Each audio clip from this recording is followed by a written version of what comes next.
Hello,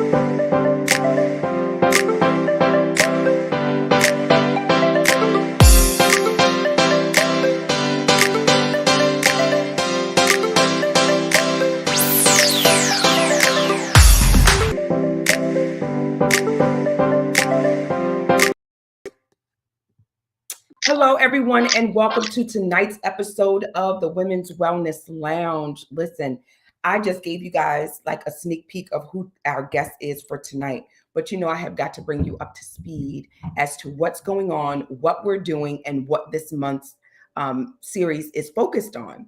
So, it is National Minority Health Month during April. It's also Stress Awareness Month. So, we're focusing on becoming her. That is just what I feel is very important.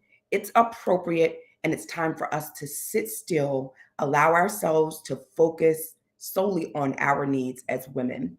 And then from that, I want us to shine a bright light on, as I always do, health disparities, where we can access appropriate and adequate health care, and then what do we need for our mental, right? So that will allow us to decrease our stress as well, as again, we focus on stress awareness. So we've got a phenomenal lineup of women for the month of April. And tonight, I'm bringing you none other than one of my most favorite authors in She Is Well book, volume one, and that is Kimberly Cleveland. And she is known as the good thing guru. And tonight we're going to put a little spin on that. And I want her to talk a little bit about what she does and how becoming that good thing, hey, Kimberly, is something that we all should focus on. Good afternoon. How are you? I'm doing well. How are you? I'm Hello to our doing audience. Yes, I'm doing good. Yes, everybody that's joining us live. Listen, if you on Facebook, make sure you tag a girlfriend or two. Share today's video. If you are watching this live, you're watching the replay, you can do the same thing. You know what? The messages that we share, they are what I call evergreen. This information is good for today, tomorrow, and into the future because what we do and what we talk about impacts our legacies, right? So tonight, what Kim and I will be chatting about, what she will be sharing, it'll be good for you for tonight. And you can think about it, chew on that, and then just decide, okay, what part of what they're talking about can I implement into what I am going through or what I'm looking to change or do? Isn't that right, Kim? That's right. So without further delay, listen, what I always like to say at the top of the show is if we have any sponsors, and as you can see behind me, one of our sponsors is Girlfriend Therapy.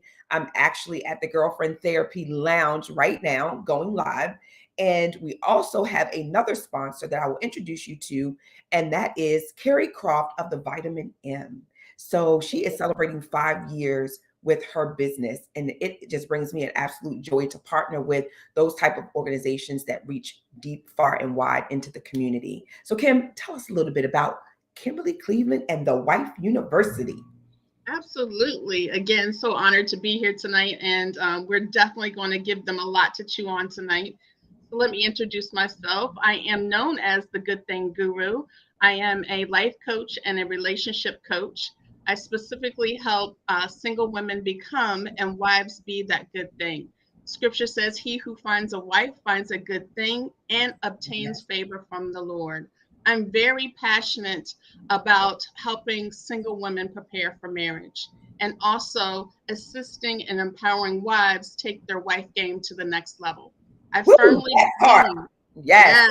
yes, yes, firmly believe that we should always be focused on self development, and your Mhm. role as a wife is no different. And so it's always important that you always be trying to go to the next level. It's also critical that you have a strong foundation on what it means to be an amazing wife so that you can have a successful marriage. And again, I think so many times, Delana, we spend so much time preparing Mhm. for our education, for our careers, even to get a license, you've got to go to a class, Mhm. spend hours on the road, spend hours in the class with the teacher training you. But we don't do that same thing when it comes to marriage. No. Why? When clearly the word says the older women are to train the younger women. And so, again, I help single women do that preparation work so that we can have successful marriages. Absolutely. And here's what I want to start. Here's where I want to start. And then we're going to get into that other piece that you and I were talking about backstage about the other piece of where we're going to delve into. But Yes, what made you, do you feel, no, rewind.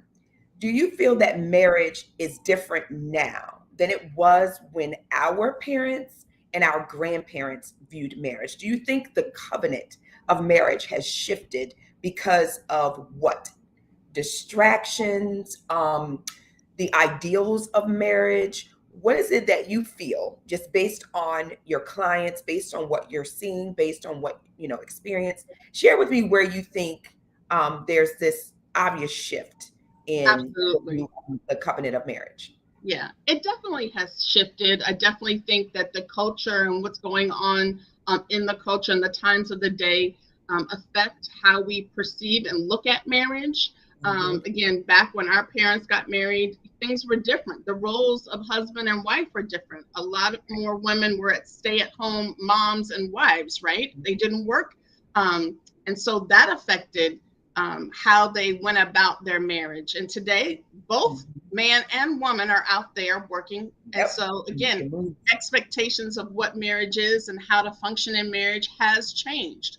But I always like to tell people you have to go back to the creator to find out how a thing is supposed to work, right? Mhm. We can't just decide we're just going to do it our way, right? Right. We can decide to do that, but it may not be as effective. It may not produce the results that were intended.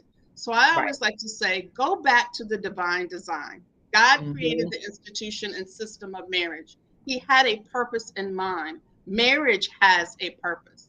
And when you're aware of that, then you go about it much differently and you have much more success if you can go back to the original creator to say, what did they have in mind? What was the original purpose? Right, right. Which I don't think that we do often enough with not only marriage, but with a lot of things as it relates to life, right? I don't Absolutely. think we put, you started out our discussion by talking about how we prepare for to get our license. We educate ourselves. We have practice. We go out with other people that are experts in that particular thing and are mentored by them or have to pass the test. I don't think, even in my own situation, there was some effort put in, there was some time put in, there was, attending a session or two or some counseling or two, but there wasn't a whole lot of what I feel was getting to know the covenant and the meaning behind it. Why are we taking this walk? Why are we committing to this? Right. So I don't know that I could say I check the boxes for the Wife University of becoming that good thing. And I'm Right. sure if we took a poll, so ladies, comment, do you feel that you put in work?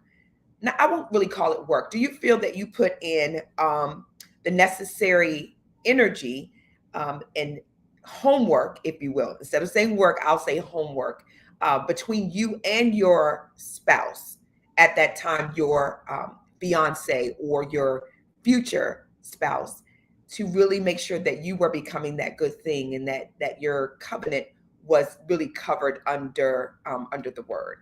And so I do know some individuals that definitely have done that and gone through the work, but for most of them, it's marriage number two or three. And so it's forced them in some ways to want to take their time, want to be certain, kind of want to do a little bit more work. Is that what you found as well? That when you do have clients that want to be coached and put in that work, it's because they are working on possibly the second or third marriage. Absolutely. Definitely. I mean, we see the divorce rates is 50 to 60%. It's even higher for those who've been divorced more than once, right? Those numbers exponentially increase. And so, again, as I talked about the culture, as we're in this culture and we're seeing people get divorced left and right, it causes not only the single people to take heed and say, hey, what can I do different? Because I definitely don't want to be there, but it also makes those who have gone through a divorce come to a complete halt and say, hey, what happened here? How can I be better? Because I think, like most people, there is a generation that doesn't necessarily believe in marriage, and that's only because they haven't seen a successful marriage play out. But there is still a great portion of people who still believe in the institution of marriage. And so, again, I just believe that, again, my clients come to me hoping that I can give them the tips, the tools, and the strategy to help Mhm. them be successful, because it doesn't come by osmosis. You don't just, get a ring on your finger and then think, oh, well, Right. we're just going to jump in and figure this out. Well, you can do that, but it's probably to your detriment, because you're going to jump Mhm. into a fire hoping that you can get out. And what I say Right. is, marriage is not just something that you. It's the biggest decision that you'll ever make. Again, we get into marriage for life, and Yeah. the person you marry, the person that you're committing to be in this covenant with, as you said, you're to be on this journey together. And marriage is really Mhm. about ministry. This is the person that you take vows to say, I will be committed to you, right? Through Yes. sickness, Yeah. through health, through rich, through poor. I devote myself to Mhm. just you. I'm choosing you to go on this journey with, this journey called life. And so Absolutely. it is bigger than you choosing a house, bigger than you choosing what college you're going to go to, bigger than what car you will drive. The person you will marry is probably, next to choosing, again, your religion, is probably the biggest decision you'll make in your life. I agree 100%. And through all of that, because it is a journey, right? And so you want to make certain that, that person that you are exchanging vows, exchanging rings, locking arms with is there for the long haul for the journey. Now, what do you consider? Give me one or two things that you feel is a healthy marriage. I got to make sure that I'm tying this back to health, right? Because I feel like if and we ever put ourselves in stressful situations, that obviously plays a huge factor in how we separate ourselves or don't separate ourselves, how we view ourselves, whether or not we take good care of ourselves. Your relationships play a huge part in the decision making process for women when it comes to, because we're nurturers by nature. You guys hear me talk about that all the time. It's just an innate response of most women. So when you choose a mate who may be unsupportive or who doesn't see your vision, oftentimes that has um, creates a stressful environment, number one. Then you're unable to cope. Then you start to have decreased self-esteem, self-worth. All of that kind of really plays into that when you're not in a healthy relationship or a healthy marriage. So give us one or two, um, what you characteristics of what a healthy marriage looks like. Absolutely. And you said something very important. Not only is it about us putting ourselves in stressful situations, life is going to throw you curveballs. Life is going to be stressful. And so even before you get married, you have to take a look at the health of yourself, right? If you're not healthy going into the relationship, how can you expect your relationship to be healthy?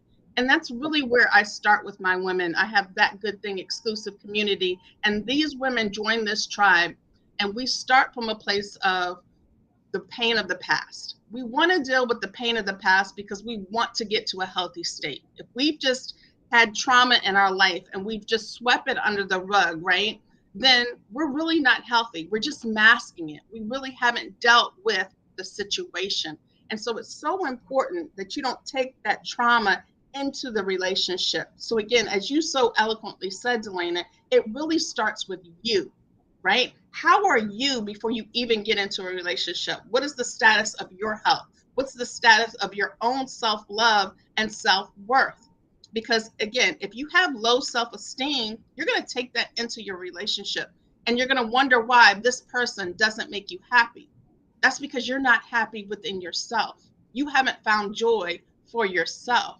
And so it's so very critical that you're in, no one's perfect, let me say that first, but that you're in a pretty good place, that you're in a healthy place, that you have a healthy mindset, that you have a healthy way of living.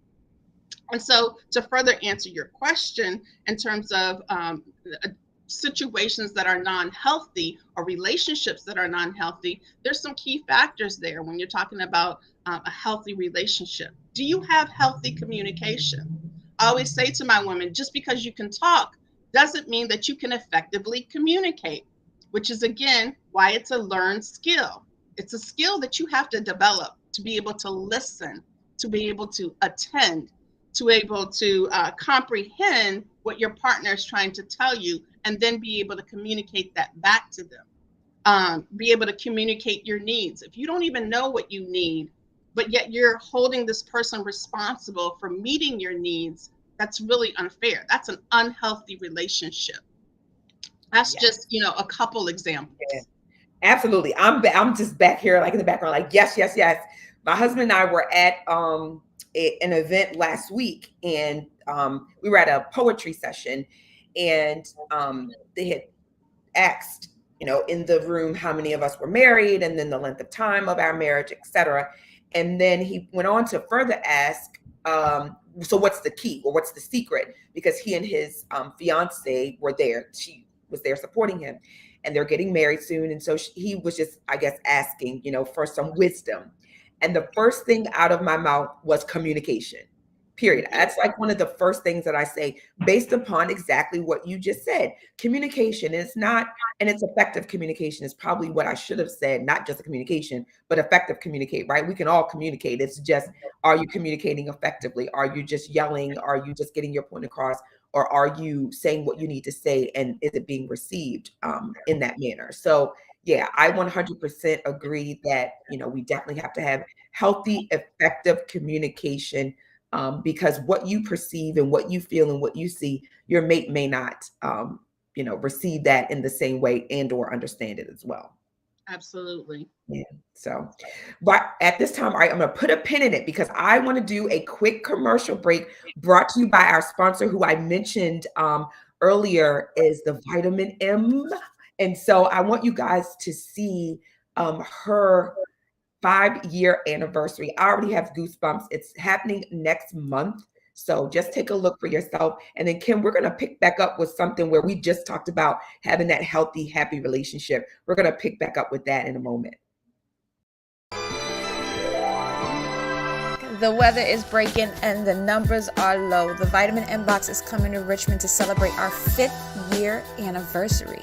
This year, it's all about community, connections, and culture. Meet me Saturday, May 28th at the St. Luke Legacy Center in historic Jackson Ward from 3 to 7. Come out, shop local, get pampered. It's going to be a whole melanated vibe.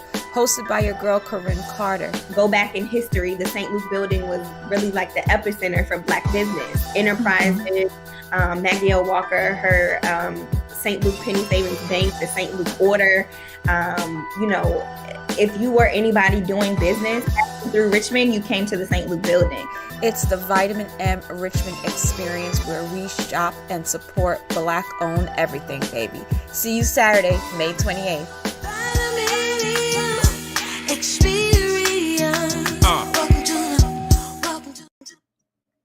Absolutely. So you guys, welcome back to the Women's Wellness Lounge.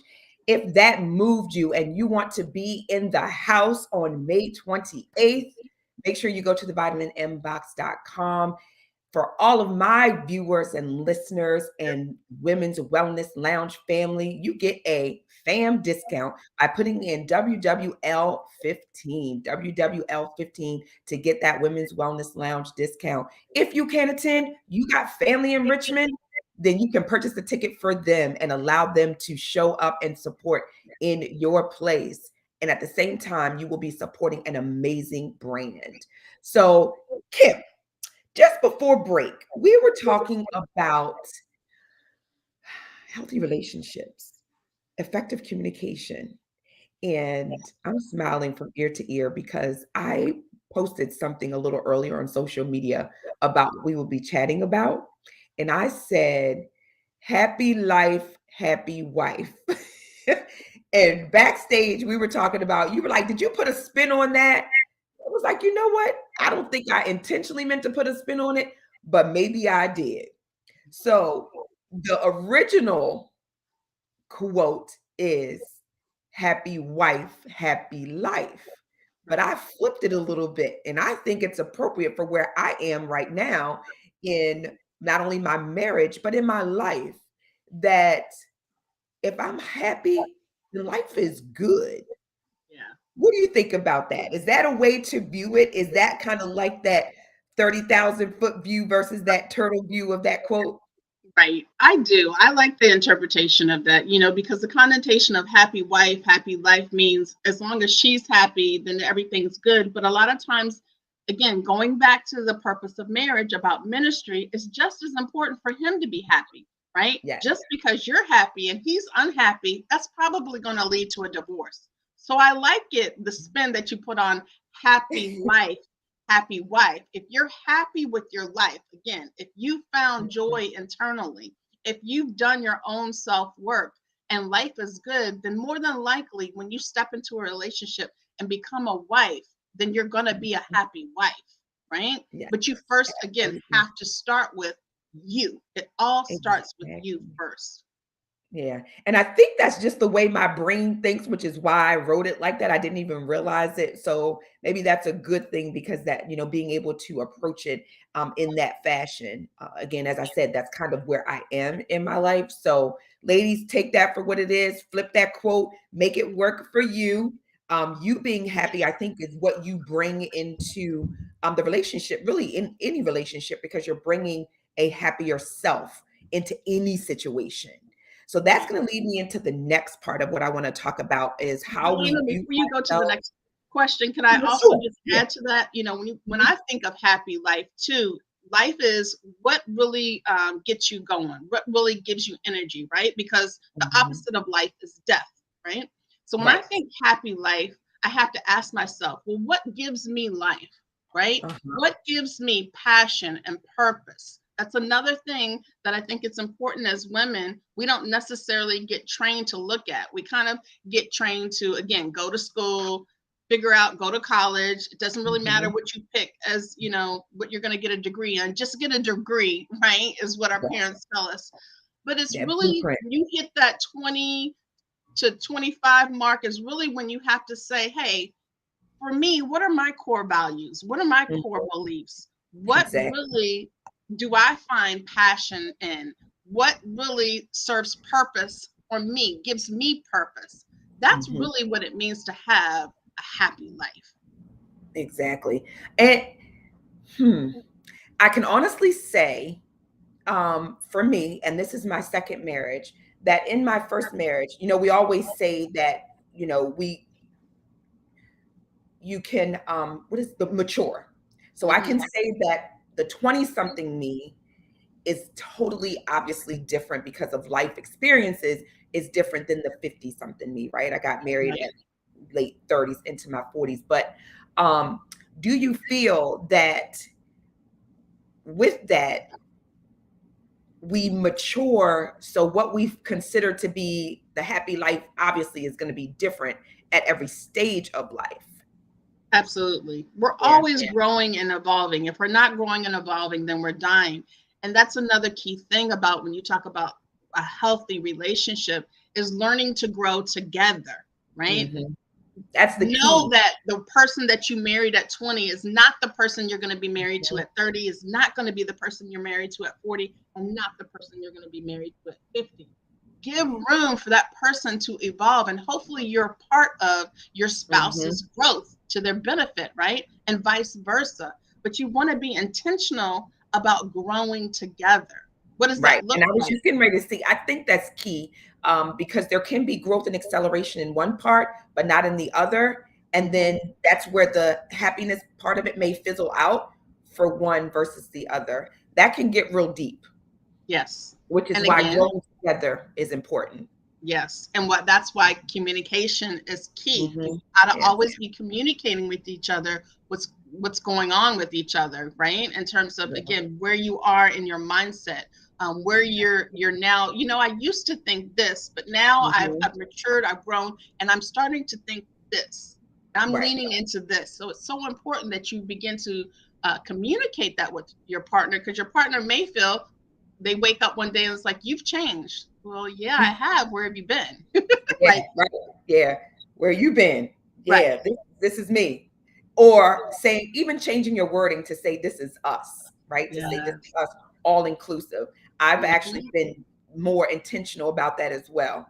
Right. I'm working on myself. I'm telling you, it's a work.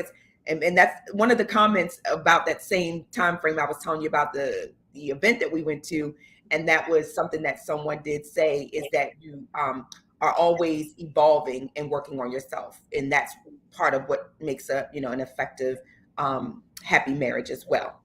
Yes. All right. So I want to take this time, y'all. Listen, this is great conversation. This is Kim Cleveland. She is known as the Good Thing Guru.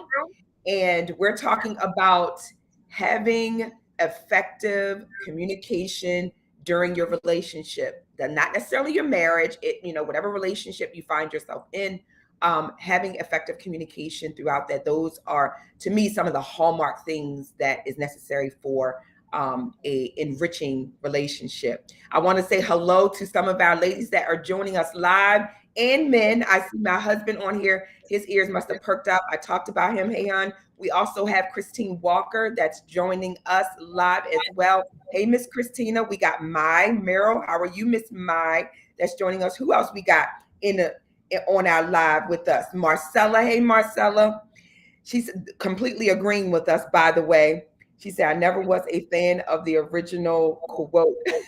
We were talking about the quote, happy wife, happy life. We got Angela on here joining us live as well. And of course, Miss Carrie with the Vitamin M, who is tonight's sponsor. So I know you ladies are enjoying tonight's conversation. As I said before, make sure you tag a girlfriend, share the live, and comment on anything that you hear that sounds good or that you disagree with. We like those feedbacks as well. We're experts, but we don't know it all. Our opinion is just that. It is our opinion as well. All right, Kim. So I want to close us out a little bit and wrap up by kind of just talking about, walk me through that as the Good Thing Guru. What is something that you, on intake or on your first assessment, when you are talking to, you have men and women that come to you, or I mostly work women? just with women. It's the women, right? Okay. So when a woman comes to you, because just like when I'm doing a client intake, right, on the health assessment, there's like this set of questions that I want to know from the very beginning, because it gives me sort of like this peek into their mindset and where they are. Because oftentimes when they think, most people, what they may view as the problem has absolutely nothing to do with what they came to you for. So do you find that that is the issue when you are speaking to women that may be coming to you about preparing themselves for marriage? Do you think that what they initially come to you for really has very little to do, I won't say nothing, but generally very little to do with the work that they need to do? Absolutely. Absolutely. Most times they think, again, we're going to talk about, communication right off the bat, or we're going to jump into sex right off the bat, or we're going to talk about finances right off the bat. And again, I don't start there. That's usually maybe a third of the way into the work that I do with them, because I do have a curriculum, a 9-month curriculum that I take them through. But it really starts with Delana, like I said, where are you with your relationship with God first? Because I really want to start there, because that's where I'm going to start from, is because he's the creator. He's the one who designed marriage. So he has the divine design. And then I'll start with, again, what is the pain of the past that we need to deal with? We need to deal with that first before we even start talking about a relationship, as I said before, because you don't want to take that baggage into the relationship. And then, like you said, those first questions I asked is, why do you want to get married, right? Why are you entering in or want to enter into this relationship? Is it just, and I get so many different answers, right? I also ask the question, what have been your past relationship challenges? And as they start delving into what their challenges are, like you said, I go back to really what the root of the problems in their relationship is really not what they think it is. And so again, I am there as the relationship coach to help them dig deeper and reveal that to them about what strategies they can do and how they can make some simple changes to not have those results and have better results in the relationship, and then hopefully one day lead to marriage. And it really is doing that self-work, right? Because we can't control another person. We can only control ourselves. So if we want better results, if we want to have better relationships, we really have to take an honest look in the mirror. And that's really what I help my clients do, is to really, hey, you've got to be honest with the woman in the mirror. right? Right. What can And you you know what I connect? also find too is that because you're in the relationship, sometimes you aren't able to see what other people who are outside of the relationship, are able to see. So it does require you to remove yourself. It does require you to do some self work. It does require you to dig deeper. And I always find that for some reason, women, we do not want to do that work, even when it comes to making lifestyle changes because you want to, lose a few pounds, or you want to just start to eat healthier, or you want to begin a workout regimen, or you want to, whatever it is that you specifically, that big or overachieving goal that you come in for, or that you want to shift.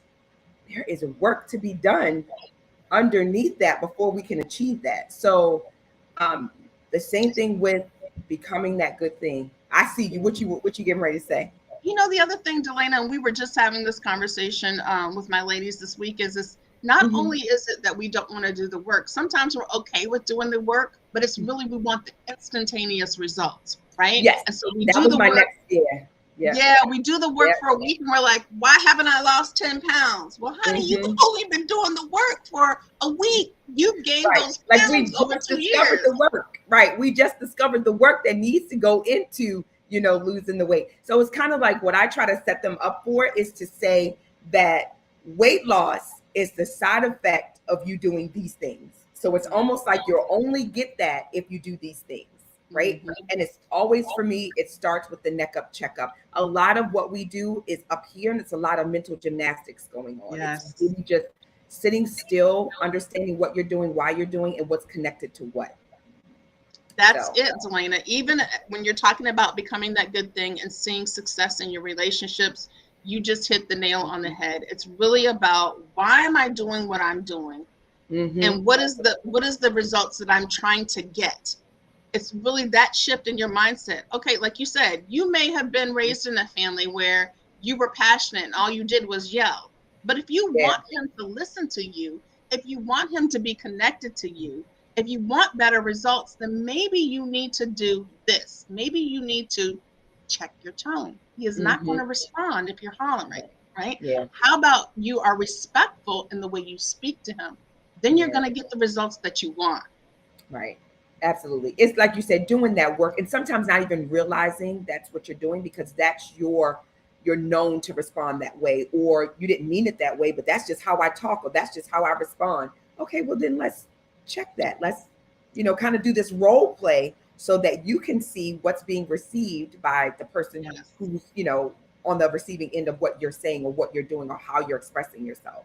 So I Yes. know that there's a lot of work that you do with women in becoming that good thing. So for our series of Becoming Her for the month of April, tonight's episode was really about becoming that good thing and talking about healthy relationships and how the impact of those healthy relationships on your health as a woman and on your mental health as well. So Kim, you've done an amazing job kind of walking us through. And I know we just scratched the surface on tonight's episode, really just talking about just this topic and this conversation about the whole happy wife, happy life, happy wife, flipping that around and understand truly the meaning behind that. So, what I want you to do for our viewers is let them know how they can get more of this because you post about really going in on it. And I know you have some different things coming up as well and ways that people can follow you. So let us know what that is. And I'm actually going to put your website up while you tell them what you have coming up and your social media. Absolutely. So you can definitely go to my website, which is thewifeuniversity.com. You can connect with me on social media. I'm on Facebook and Instagram, and that's Becoming That Good Thing on Facebook and Instagram. And like I mentioned earlier, I do have an exclusive group. I work with women, mentoring them for 9 months. And if you'd like to jump in and be a part of that, come on aboard. What we do is I give them growth challenges each week, just really strategies and practical skills for them to work on as they're preparing to become amazing wives. We also bring in other relationship experts to talk to the group once a month. And then we do a lot of fun activities together. So, again, if you want to be a part of that, make sure you reach out to me. You can email me at thewifeuniversity@gmail.com. And I'd be happy to give you more information on that. I even offer free 30-minute discovery calls with those who want to work with me one-on-one and get some one-on-one coaching versus doing the group coaching in the group. And so again, tonight I really wanted to make sure that I talked a little bit about my upcoming conference that I'm a part of, One Fierce Woman. It is taking place here in the DMV area. It's at the West End in Crystal City. It is going to be absolutely phenomenal. Listen, ladies, I've been in these planning meetings and I know what Riri has planned for us. She's got some amazing things. It's going to be a conference like no other. We've got a scavenger hunt. We've got some major giveaways. It's really about women speakers coming to the table, and we're going to have some real, honest, authentic conversations, right? Stuff that our mothers never told us. Those discussions that we really never have, we're going to be having at the One Fierce Woman. And I'm specifically going to be on a panel that talks about just take off the damn cape. Right? Oh, I like that. Absolutely. Yes. Look, yes.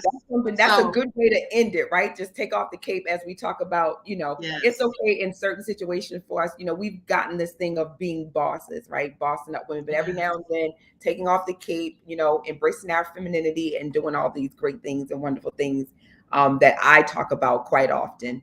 So Kimberly, it has been an amazing time with you tonight. Again, yes, it's gone by so fast. Yes, I know. I always look, I'm like, dang it, the time has come. But you dropped some gems, some great nuggets that I know that our viewers and our listeners that are here viewing us in the show and listening to the podcast can scribble down, take down and say, and or scratch their head and heart and be like, okay, maybe I can check my tone. Okay, maybe I can communicate a little more effectively. So again, thank you so much for being a guest on tonight's show and kicking us off for the Becoming Her series on the Women's Wellness Lounge show. So this is what I want to wrap up tonight's episode with, and that is, we know that October is Breast Cancer Awareness Month, but I'm doing things a little differently this year by creating the Pinky Promise book project. What I am looking for is pink breast cancer survivors, pink sisters, pink supporters, as well as any organization that supports breast cancer survivors. I am looking for you to become part of our Pinky Promise book project. What this book project will entail is us being able to take this book and provide it to women as they are going through chemotherapy, going through radiation, books of poems, prayers, affirmations, short personal experiences from women who have come through as breast cancer thrivers, as they like to be called, and pink sisters. So that's what the Pinky Promise book project is about. On the screen, you will see that it is the link directly to, it's bit.ly, Pinky Promises, to find out more information. We are looking to get 100 women to provide input and information in that project. So we're starting now. I know it's only April, but I want this to be launched during the month of October. And there are other organizations that we partner with that is going to be sponsoring some amazing goodies as part of this project. So please make sure that if it's not you, that you tag someone, share the post, share the flyers when you see it, when I post it on social media, to find out if they're interested in becoming part of the Pinky Promises book project. So that's it for tonight's episode. You guys, thank you so much. Join me every Wednesday at 7 p.m. live in the Women's Wellness Lounge, as well as I air on my personal Facebook page and on YouTube. So make sure that you are liking our YouTube channel as well. So I will see you again here next Wednesday.